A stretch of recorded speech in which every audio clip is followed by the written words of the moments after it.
May kanya-kanyang assignment na po ang House prosecutors para sa nakaambang paglilitis kay Vice President Sara Duterte. Ito yung tinatanong natin kahapon kay Congressman Shell Jokno. Tapos nung umaga yan, nung kausap natin siya, pero nagpa-press ko na sila, doon na po nila inilahad yung kanilang assignment. Hinati po ang prosekusyon base sa 4 na articles of impeachment. Narito ang report ni Marian Enriquez. Si Batangas 2nd District Representative Jervil Luistro ang mangunguna sa 11 kongresistang tatayong prosecutors sa nakaambang impeachment trial ni Vice President Sara Duterte. Naniniwala si Luistro na hindi lang pagko-convene ng impeachment court ang forthwith, kundi ang paglilitis mismo. It is the trial that is mandated to be forthwith. We therefore look forward that after the pre-trial, we will immediately proceed to the presentation of witnesses, presentation of evidence, and consequently, to the judgment. Bilang bahagi ng due process at accountability, mabuting dumalo raw ang bise sa magiging paglilitis. The people are waiting for her answers. So, aligned to that accountability mandate, I believe she should attend and present her defense.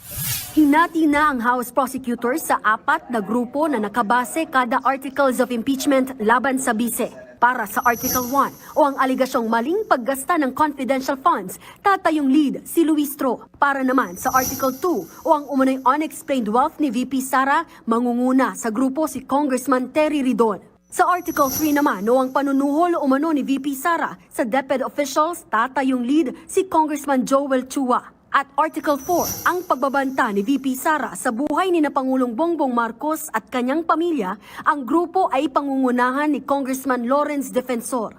We're very confident with the evidence that we have.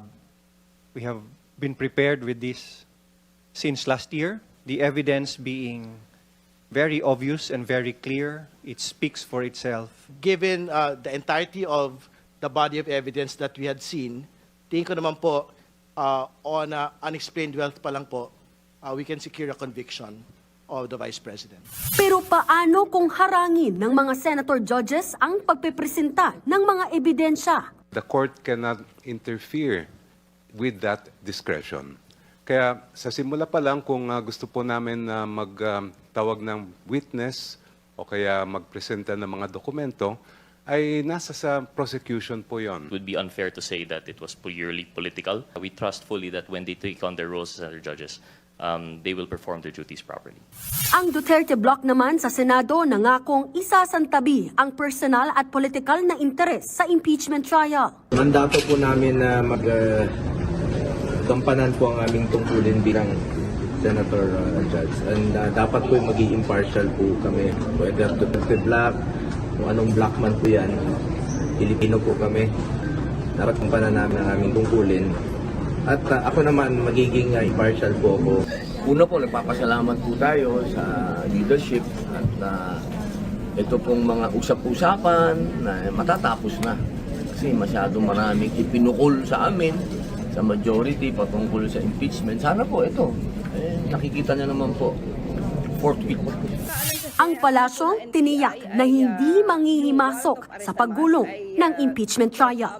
Nagbabalita mula sa Frontline, Marian Enriquez, News 5. Mga kapatid, patuloy po kayong tumutok sa 105.9 True FM para sa totoong balita, impormasyon, music, and entertainment. Mag-subscribe sa aming YouTube channel at podcasts. At sundan nyo rin po kami sa Facebook, Instagram, X, TikTok sa True Network PH. Bisitahin din po ang aming website truefm.ph at panoorin kami sa True TV Signal Channel 19. Kami po ang 105.9 True FM. Laging true sa'yo, kapatid.